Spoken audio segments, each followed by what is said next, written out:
Ontario, bon, on sait, il y a des personnes qui ont perdu, des personnes âgées qui ont perdu la vie ici même. Et parmi les familles, il y a une famille qui m'a demandé de passer un message parce que Oui.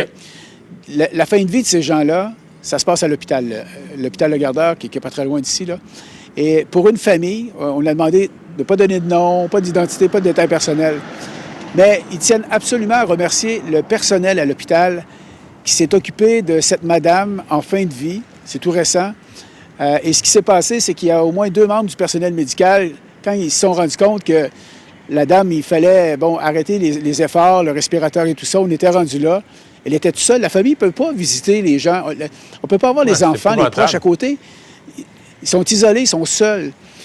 Et ce que me raconte la famille, c'est qu'il y a au moins 2 membres du personnel médical qui ont tout arrêté.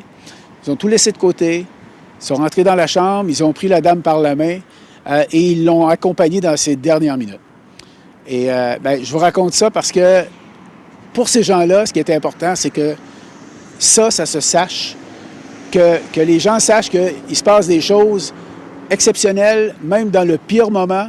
Et dans ce cas-là, elle était seule, cette dame-là, plus de 80 ans. Il n'y a pas si longtemps, elle était en santé, ça allait super bien et ça a dégénéré très rapidement.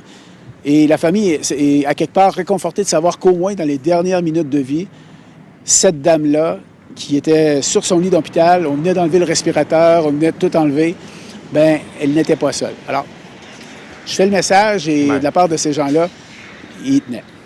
Denis, vous le racontez parce que ça mérite d'être raconté. Merci beaucoup. Au revoir. Au revoir.